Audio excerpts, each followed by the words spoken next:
Hello guys, welcome back to my channel the ordinary school boy become a gangster. इस वाली मानवा की एक और नई वीडियो में आप सभी का स्वागत है। ये वाली एपिसोड के शुरू में हम लोगों को बुमाई के जो पेरेंट्स है उन लोगों को बहुत ही ज्यादा सरप्राइज होते हुए देखने के लिए मिलते हैं। और इस समय इन लोगों के सामने मिस जोना इन लोगों से ये बोलने लगती है, हाँ अभी अभी मैंने जो कुछ भी बोली हूँ वो सब कुछ एकदम सत्य बात है। और रही बात प्रूफ की, तो ये रही इस कागज के अंदर बुमाई के हर एक कांड के बारे में बहुत ही अच्छी तरीके से लिखी हुई है, तो तुम लोग इसे एक बार चेक कर सकते हो। तो इस बात को सुनने के बाद जैसे ही बुमाई की पेरेंट्स इस कागज को अच्छी तरीके से देखने लगता है, तो कागज के अंदर लिखी हुई हर एक चीज को अच्छी तरीके से पढ़ने के बाद अभी बुमाई की पेरेंट्स पूरी तरीके से शॉक हो जाती है। बेसिकली इस कागज के अंदर बुमाई अभी तक क्या क्या इलीगल काम करता था उन सभी के बारे में लिखा हुआ था। इस वक्त बुमाई की जो मदर है इन सभी चीजों को देखने के बाद और सह नहीं पाती है, बेहोश होने लगती है, जिससे कि देखने के बाद अभी बुमाई का जो फादर है वो अभी बुमाई के माँ को संभालने लगता है और ये कहता है, हनी क्या तुम ठीक हो? लेकिन इस समय जोना बुमाई के फादर से ये कहने लगता है, अगर हम लोग ये जो चीज है, ये जो मामला हुआ है, इन सभी को पुलिस के हवाले कर देते हैं तो इस मामले में बुमाई के फादर होने के नाते तुम भी फंसोगे, ऊपर से ऊपर तुम्हारा फादर मतलब बुमाई का जो ग्रैंडफादर है वो भी फंसेगा। तो प्लीज जल्दी से तुम अपना डिसीजन बनाओ। और ऐसे भी मैंने तो यहाँ पे एक और केस मतलब तुम्हारा जो बेटा है उसने स्कूल के अंदर जो बाथरूम है उसमें हिडन कैमरा भी फिट किया है, उसे तो ऐड ही नहीं किया है। तो इस समय मिस जोना के मुंह से इन सभी बातों को सुनने के बाद बुमाई का फादर मिस जोना से ये कहता है, क्या तुम मुझे थ्रेट देने की कोशिश कर रही हो? तो इस बात को सुनने के बाद अभी मिस जोना अपने बैग के अंदर से कुछ चीज को बाहर निकालते हुए अभी ये कहने लगती है, अच्छा मतलब तुम्हें यही समझ में नहीं आ रहा है कि तुम अभी किस हालत में हो? और ये बोलने के साथ ही अभी वो अपने पास से एक फोटो को बाहर की तरफ निकाल लेती है और बुमाई का जो फादर है उसे दिखाने लगता है। तो फोटो के अंदर बुमाई का फादर किसी एक पर्सन के साथ चाय पी रहा होता है और ये जो पर्सन है ये वही होता है, मतलब मिस नाइंगमिन। नाम तो याद है ना, मतलब जो यूनसंग है उसकी नोना। और मिस जोना की केस जिस जज के कस्टडी में हुआ था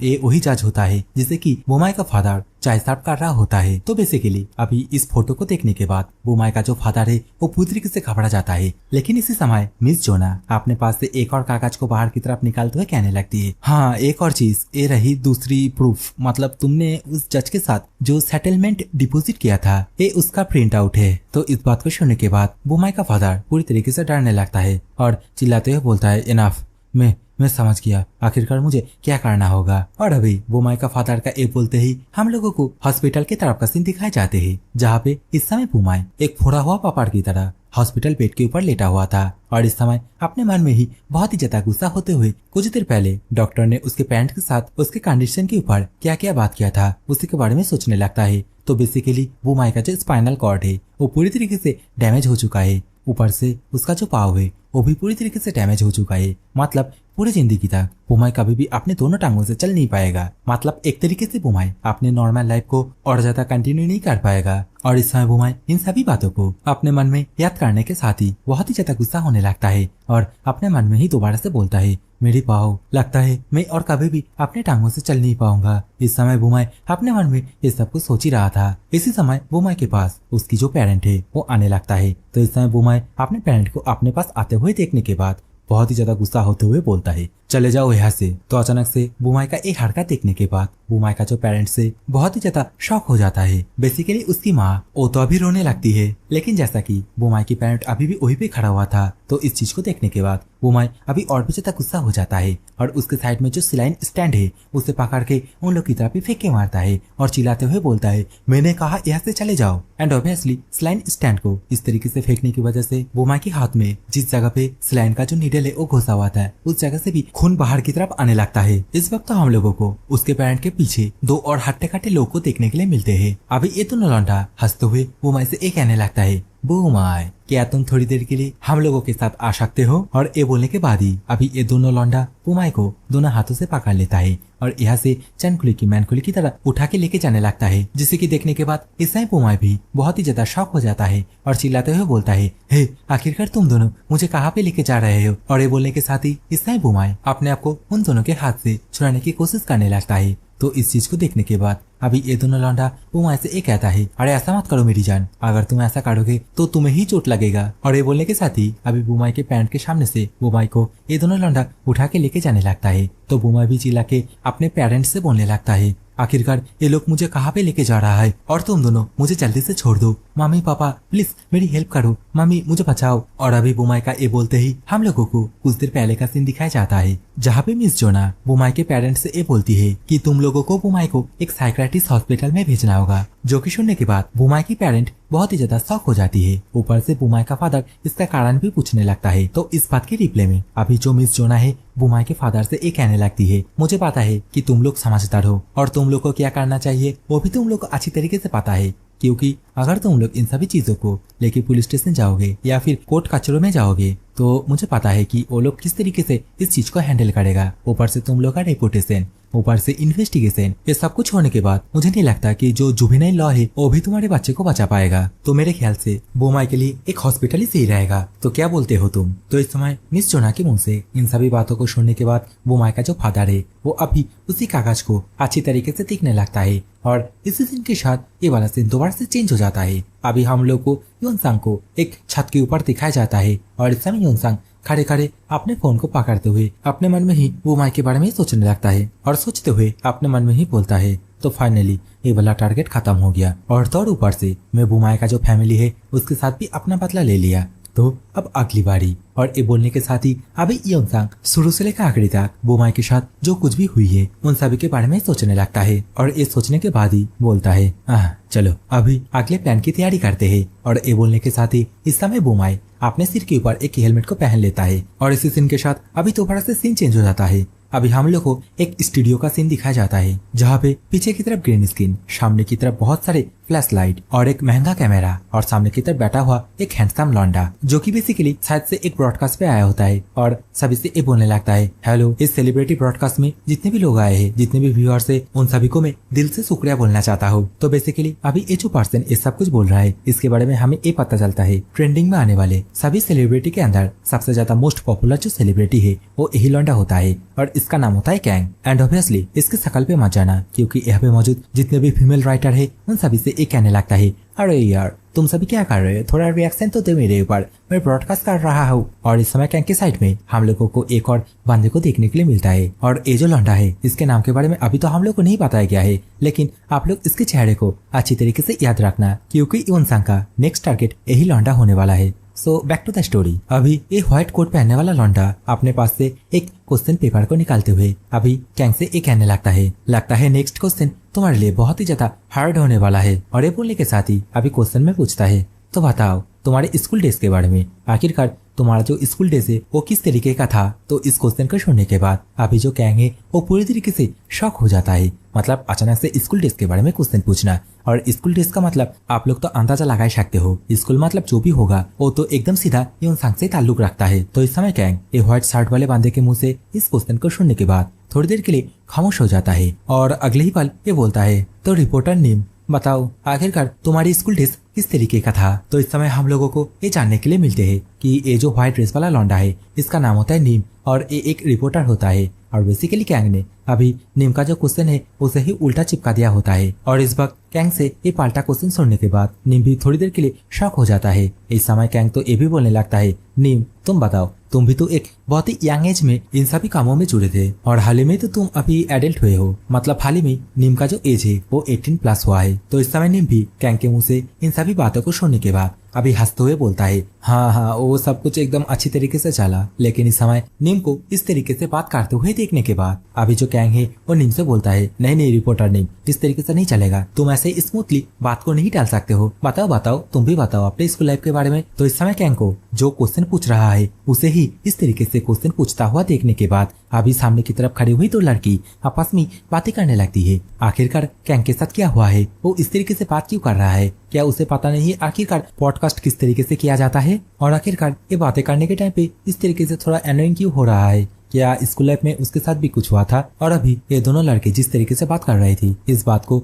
अभी कैंग भी सुन लेता है। तो इस समय कैंग इन दोनों से एक कहने लगता है, मेरा जो स्कूल लाइफ है वो एकदम सही तरीके से चला है, एकदम स्मूथली मक्खन की तरह। अभी कैंग ये सब कुछ बोल ही रहा था, लेकिन इसी स्टूडियो के अंदर अभी हम लोग को योनसांग को हेलमेट पहनते हुए आते हुए दिखाया जाता है। और इस समय योनसांग अपने सामने इन दोनों को, मतलब जो कैंग है और जो नीम है, उन दोनों को इस तरीके से बात करते हुए देखने के बाद अभी अपने मन में ही अपने पास्ट के बारे में सोचते हुए ये बोलता है, तुम लोग चाहे जितना भी सेलिब्रिटी वाला काम कर लो, लेकिन तुम लोग स्कूल लाइफ में मुझे भूली किया है। अपने योनसांग अभी खड़े खड़े ये सब कुछ सोच ही रहा था। इसी समय योनसांग को यहाँ का जो मैनेजर है वो नोटिस कर लेता है। तो इस समय मैनेजर योनसांग के पास जाके योनसांग से एक कहने लगता है, हे लौंडे, यहाँ पे क्या कर रहे हो? क्या तुम्हें पता नहीं है कि ये एक प्राइवेट स्टूडियो है? तो इस समय मैनेजर के मुंह से इस बात को सुनने के बाद अभी योनसांग अपने पास से एक चिट्ठी को बाहर की तरफ निकालते हुए मैनेजर को देते हुए ये बोलता है, नहीं, मैं तो जस्ट एक क्विक डिलीवरी करने के लिए आया था। तो मैनेजर भी पूछता है, क्या है इसके अंदर? तो रिप्लाई में योनसांग कहता है, मुझे भी नहीं पता, मुझे तो जस्ट इस चिट्ठी को डिलीवर करने के लिए बोला गया, तो इसे पकड़ो, मैं चलता हूँ। और योनसांग का ये कहते ही हम लोगों को दोबारा से उसी स्टेज के अंदर के सीन को दिखाए जाते हैं, जहाँ पे इस समय कैंग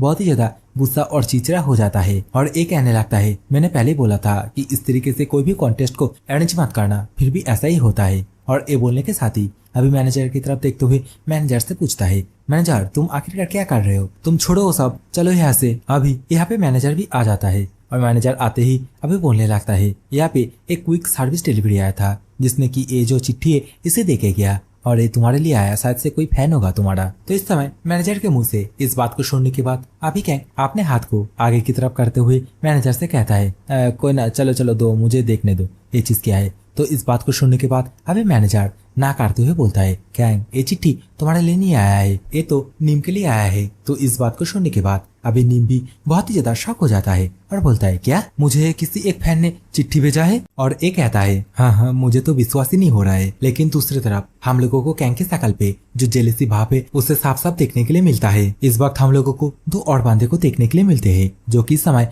नीम से एक कह रहा होता है, रिपोर्टर नीम, चलो हम लोग 10 मिनट के बाद ये जो पॉडकास्ट है इसे दोबारा से चालू करते हैं, तो तब तक अब आपका ये जो फैनमेड चिट्ठी है इसे अच्छी तरीके से देख सकते हैं। अभी कैंग नीम से एक कहने लगता है, वाह, ये बहुत ही ज्यादा इंटरेस्टिंग है, तुम्हारा एक फैन जो कि एक क्विक सर्विस के द्वारा इस जगह पे तुम्हारे लिए एक गिफ्ट भेजा है, सच में ये एक बहुत ही ज्यादा इंटरेस्टिंग चीज है। इस समय इस बात को सुनने के बाद मीन कहने लगता है, नहीं, इसके बारे में एक्चुअली मुझे भी नहीं पता है। और ये कहने के साथ ही इस समय मीन वो जो चिट्ठी है उसे ओपन कर लेता है और उसके अंदर से एक कागज को बाहर की तरफ करके उसे देखने लगता है। और जैसे ही देखता है वैसे ही वो बहुत ही ज्यादा शॉक हो जाता है, क्योंकि वो जो चिट्ठी है उसके अंदर बेसिकली एक फोटो होता है और वो जो फोटो है उसके अंदर नीम का जो स्कूल लाइफ फोटो है वही होता है। और ये जो फोटो है इसे देख के तो आप लोग अंदाजा लगा सकते हो कि अभी ये भोला भाला देखने वाला नीम स्कूल लाइफ में किस तरीके का एक लौंडा हुआ करता था। इस वक्त तो नीम के हाथ से वो जो फोटो है उसे कैंग छीन लेता है और बोलता है, मुझे भी देखने दो, आखिरकार तुम्हारा फैन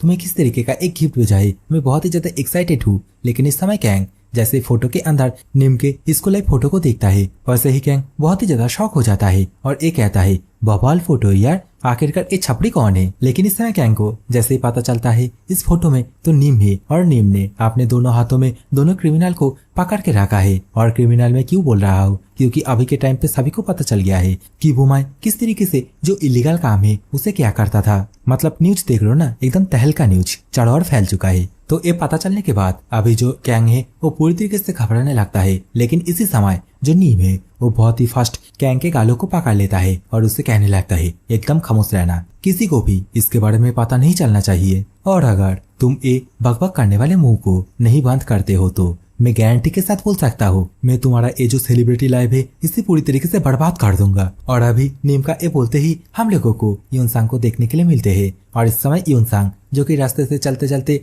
अपने मन में ही ये कहने लगता है, मीन ये एक ऐसा लौंडा है जो कि बुमाई से भी बहुत ही ज्यादा बदतर है और ये वही लौंडा है जो कि सबसे पहले मुझे स्कूल के अंदर बुली करना स्टार्ट किया था। और अभी योनसांग का इस सोचते ही हम लोगों को दोबारा से उसी स्टूडियो के अंदर का सीन दिखाए जाते हैं, जहाँ पे बेसिकली अभी भी जो नीम है उसने कैंग के जो गाल है उसे कास के पकड़ के रखा होता है। और इस समय कैंग से बोलता है, तुम गलती से भी इन सभी चीजों के बारे में किसी को भी मत बताना। अभी पीछे की तरफ एक लड़की अपने सीनियर से पूछती है, सर क्या हम लोग शूटिंग को स्टार्ट कर सकते हैं? तो इस बात के रिप्लाई में वो लौंडा भी बोलता है, हाँ क्यों नहीं। तो ये सुनने के बाद अभी ये लड़की स्टेज के पास जाके बोलने लगती है, दोनों एक्टर्स जल्दी से रेडी हो जाओ क्योंकि हम लोग शूटिंग को दोबारा से स्टार्ट करने वाले हैं। तो लड़की के मुंह से इस बात को सुनने के बाद अभी नीम कैंग को छोड़ देता है और हंसते हुए लड़की से कहने लगता है, हाँ क्यों नहीं, जल्दी से स्टार्ट करते हैं। अचानक से इस समय जो नीम है उसे इस तरीके से बदलते हुए देखने के बाद कैंग भी पूरी तरीके से हैरान हो जाते हैं और अपने मन में ही बोलता है, एक कमीना ये इतना जल्दी अपने रूप को कैसे चेंज कर सकता है। और दूसरी तरफ नीम जो के हंसते हुए यहाँ पे मौजूद जितने भी लोग हैं, बेसिकली जो लोग ये जो पॉडकास्ट है इसे होस्ट कर रहा है, उन लोगों से ये कहने लगता है मुझे माफ कर देना, क्योंकि मुझे लगता है इंटरव्यू लेने में मैं उतना भी ज्यादा माहिर नहीं हूँ। तो एक्टर गैंग, चलो हम लोग दोबारा से स्टार्ट करते हैं उसी क्वेश्चन से जो कि है तुम्हारे स्कूल लाइफ के ऊपर। तो इस समय नीम के मुंह से इन सभी बातों को सुनने के बाद कैंग पूरी तरीके से हैरान हो जाता है और अपने दोनों आंखों से खड़े खड़े बस नीम की तरफ ही देखने लगता है। और दूसरी तरफ मीन जो कि दोबारा से माइक को सामने की तरफ करते हुए कैंग से एक क्वेश्चन पूछने लगता है, मैंने सुना है कि स्कूल लाइफ में तुम्हारे पास एक फैन क्लब हुआ करती थी, क्या ये बात सच है? और अभी मीन का एक क्वेश्चन पूछते ही दोबारा से सीन चेंज हो जाता है। हम लोगों को जोना की तरफ का सीन दिखाए जाते हैं, जहाँ पे इस समय जोना फोन में किसी एक बात को सुनने के बाद पूरी तरीके से हैरान हो जाती है और पूछने लगती है, क्या तुमने अभी जो कुछ भी बोला है क्या वो सच है? तुम क्या ये करने वाले हो? तो इस बात के रिप्लाई में अभी फोन के दूसरी तरफ योनसांग कहने लगता है, हाँ मैंने जैसा कि कहा है, ये जो नीम है ये मेरा अगला टारगेट होने वाला है और ये जो नीम है यही फर्स्ट पर्सन है जो कि मुझे स्कूल लाइफ में सबसे पहले बुली करना स्टार्ट किए थे। और जो पार्क एंड पुमाई जो दोनों मुझे स्कूल में बुली करते थे, वो लोग भी पहले इस बंदे को देख के ही ये सब कुछ करना स्टार्ट किया।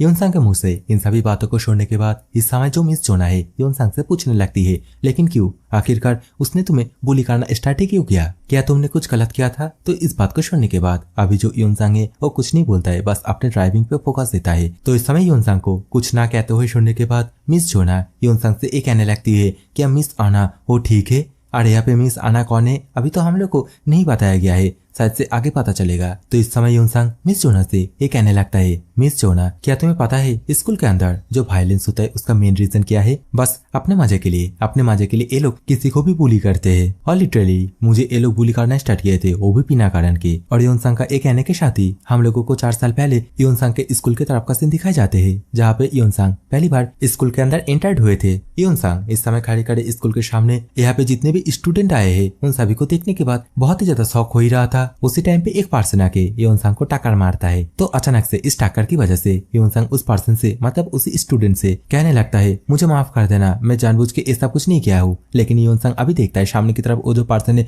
वो तो मीन है। अभी तो हम लोगों को ये भी जानने के लिए मिलते है कि जो योनसांग है वो तो मीन के साथ कभी भी कुछ गलती नहीं किया। ऊपर से मीन और योनसांग दोनों ही एक ही साथ एलिमेंट्री स्कूल में भी पढ़े थे। और इस समय योनसांग अभी मीन को इस जगह पे अचानक से देखने के बाद पूरी तरीके से शॉक हो जाता है और बोलने लगता है मीन भी अभी इसी सेम स्कूल में ही भर्ती हुई है। लेकिन ये सब कुछ छोड़ो, आखिरकार टॉयलेट किधर है, क्योंकि अभी मेरे पेट में बहुत ही ज्यादा दर्द हो रहा है। और ये बोलने के साथ ही इस समय योनसांग दौड़ के टॉयलेट की तरफ आने लगता है और बाथरूम के अंदर आते ही ये कहने लगता है, डैम सच में मेरे पेट में अभी बहुत ही ज्यादा दर्द हो रहा है, लगता है इस चीज को मैं बहुत ही देर से होल्ड करके रखा हूँ। लेकिन इस समय योनसांग बाथरूम के अंदर आते ही देखता है कि बाथरूम के अंदर सामने की तरफ कुछ लौंडे मिलके सिगार को फूक रहा होता है। और इस चीज को देखने के बाद इस समय योनसांग और भी ज्यादा परेशान हो जाता है। लेकिन बेचारा अभी करे तो करे क्या, उसे किसी भी तरह अपने मूत्र विसर्जन तो करना ही होगा। तो इस समय योनसांग धीरे धीरे करके इन सभी के बीच में से अभी एक टॉयलेट की तरफ आने लगता है और जैसे ही वो दरवाजा खोलता है तो देखता है टॉयलेट के ऊपर बैठ के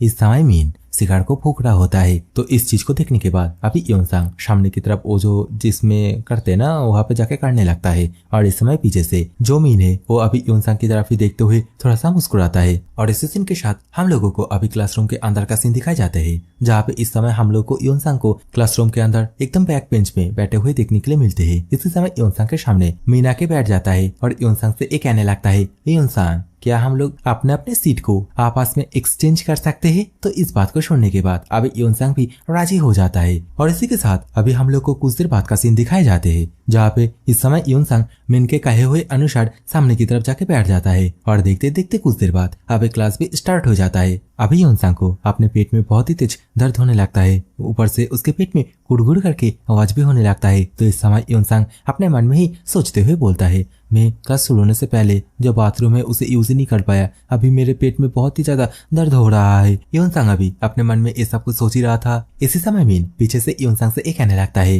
हे योनसांग मुझे बहुत ही ज्यादा नींद आ रही है, क्या तुम मुझे कवर कर सकते हो जिससे कि मैं कुछ देर के लिए सो सकूं? तो अचानक से मीन के मुंह से इस बात को सुनने के बाद अभी योनसांग भी पूरी तरीके से हैरान हो जाता है, क्योंकि पहले उसके पेट में बहुत ही ज्यादा दर्द हो रहा है, ऊपर से उसे कवर करने के लिए बोल रहा है। तो योनसांग अभी अपने मन में सोचते हुए बोलने लगता है, अब मुझे क्या करना चाहिए? क्या मुझे कुछ देर के लिए और होल्ड करके रखना चाहिए? और अगर इस तरीके से देखे तो मुझे शायद से जो नेक्स्ट क्लास है उसमें मैं भी इस तरीके से ही होल्ड करके रखना होगा। और अगर ऐसा ही होता है तो टिफिन ब्रेक तक मुझे ये सब कुछ पूरी तरीके से होल्ड करके रखना होगा। और टिफिन ब्रेक जब तक नहीं आएगा तब तक मैं टॉयलेट भी नहीं जा पाऊंगा। और अभी योनसांग का इस सोचते ही हम लोगों को टिफिन ब्रेक का सीन दिखाए जाते हैं, जहाँ पे योनसांग अभी टॉयलेट के अंदर बैठ के पॉटी कर रहा होता है। लेकिन बेचारा योनसांग वो अचानक से देखता है कि दरवाजे के नीचे 2-4 पाँव है। तो इस समय योनसांग दरवाजे के ऊपर की तरफ देखता है तो योनसांग देखता है कि 2-4 लौंडा मिलके योनसांग का जो वीडियो है उसे बना रहा होता है। तो इस चीज को देखने के बाद अभी योनसांग बहुत ही ज्यादा परेशान होने लगता है। इस वक्त तो यहाँ पे मीन और मीन के साथ एक और लौंडा आ जाते हैं और इस समय वो लौंडा